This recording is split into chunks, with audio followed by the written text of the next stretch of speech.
Hello, my friends. This is going to be a follow up to our previous podcast that was non traditional goal setting. And the reason being is because I wanted to do a little follow up using my own goals as an example for you and also just to share what I plan on working on this year. So, before we dive in, I want to talk a little bit about how I've set goals in the past because I think that it's taken me a long time to get to this point where I feel really good about the goals that I'm setting. For a really long time, it just felt like arbitrary things that I was maybe reaching, maybe not. And so in the past, a lot of these goals were related to weight loss. Like I have journals upon journals that I found. They're actually sitting like right across from me that are all about losing 5 to 10 pounds. Like every single year, that was my goal.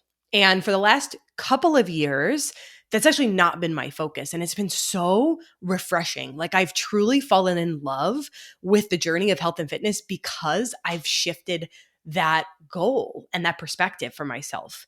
And so if you are somebody who's listening to this and you're like, oh, I've always had weight loss goals, like it's always my main thing, you're not alone. Again, it's something that I've done numerous years, and I'm just hopeful that we can give you a little bit of different perspective here. So if you have a weight loss goal, you can kind of complement some of that with the things we're going to talk about today.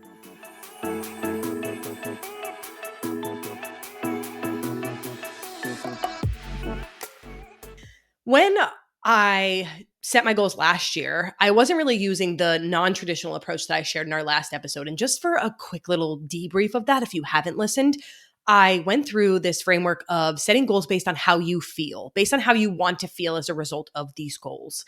And I did not do that last year, but I can tell that my goals were kind of like moving in that direction. So for me last year, especially from a health and fitness lens, my two things were move pain-free after a handful of years of just dealing with injuries. I had injured my back doing a deadlift probably at this point about 5 or 6 years ago, and it never really healed from there. So I've kind of had this nagging back pain, and that kind of turned into like hip pain and all the things that come along with back pain that I'm sure a lot of us are familiar with. And so this year, instead of pushing for PRs and instead of really pushing myself in the gym, I wanted to just focus on feeling good in my body.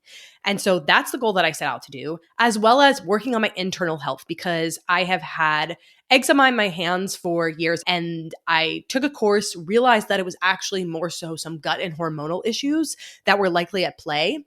And so then I dived into really working on that whole internal health picture for the last 8 months.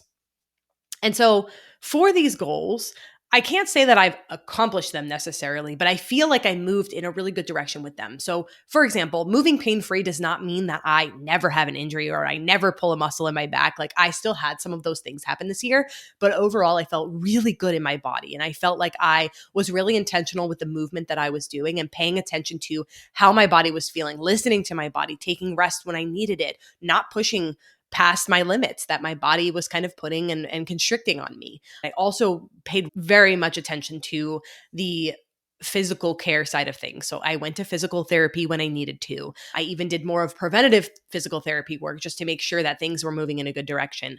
Worked with a chiropractor, worked with a massage therapist, right? Just making sure that I'm kind of hitting all of these aspects of moving pain-free. So I would say I did a great job on that and just felt really good as far as my body and the capability that it had this year.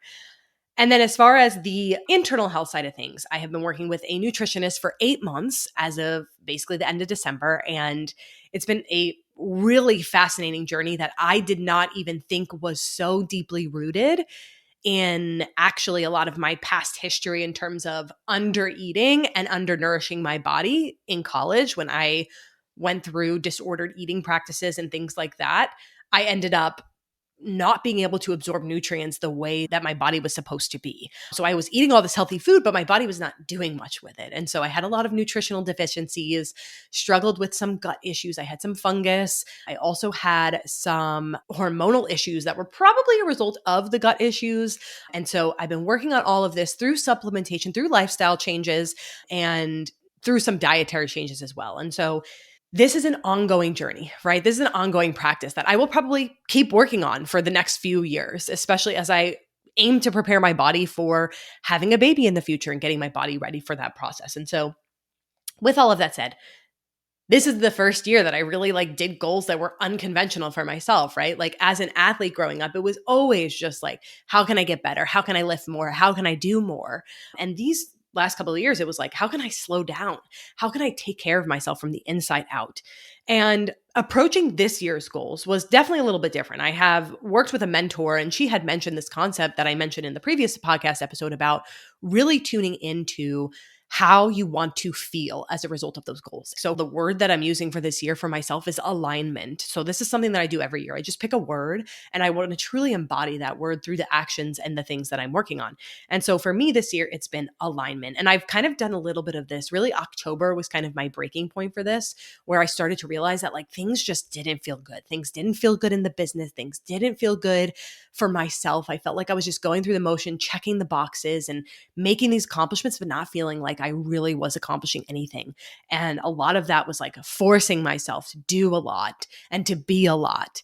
And that just wasn't working for me. I literally hit my breaking point. And that's when I was like, wow, okay, let's tune back into myself. Let's tune into my own internal guidance and really what my heart is saying, something that I've kind of like shut out for a really long time, because I think that leading with your heart can be a negative thing or looked upon as a negative thing, when truly it's honestly a superhero trait if you can tune into that.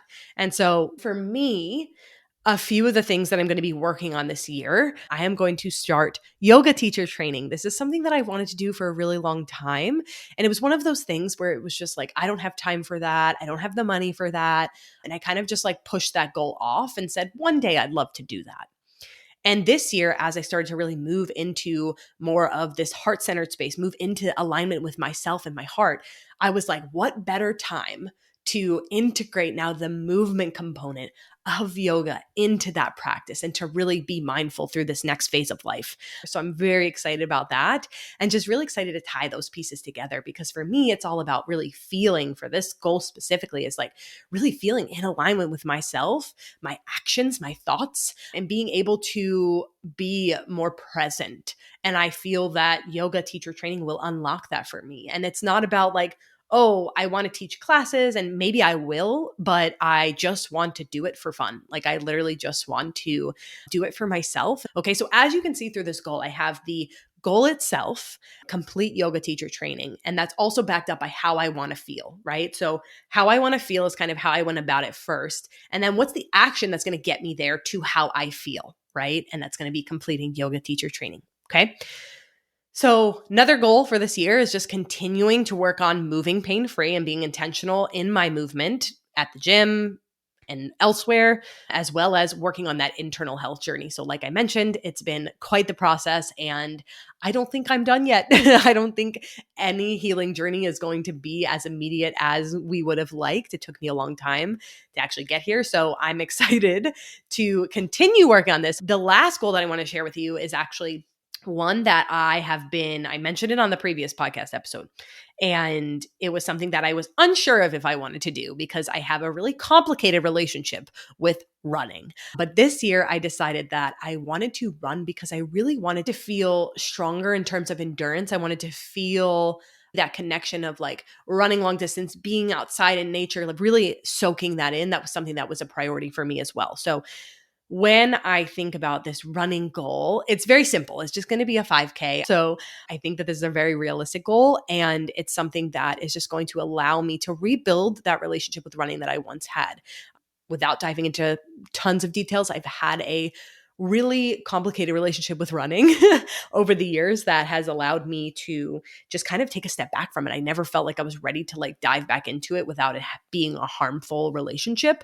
Because for me, cardio was something that I did because everyone told us as women that we needed to do cardio to lose weight. So that's why I did it in the first place, and not from this place of like, I want to do this because it makes my body feel good and I want to challenge myself in other ways. And so this year I can actually approach it that way. So I'm very excited about getting into running again. But all of this said, I wanted to share these goals for two reasons. I wanted to share it with you, part of my life, right? The things that I'm working on, the things that I am going to be paying attention to this year. And granted, this can also shift, right? I think it's important to be flexible with those goals. I wrote everything in pencil in a notebook because just in case I want to change some things up based on life, based on circumstances, that's okay too, right? Recognizing that and understanding that is really important.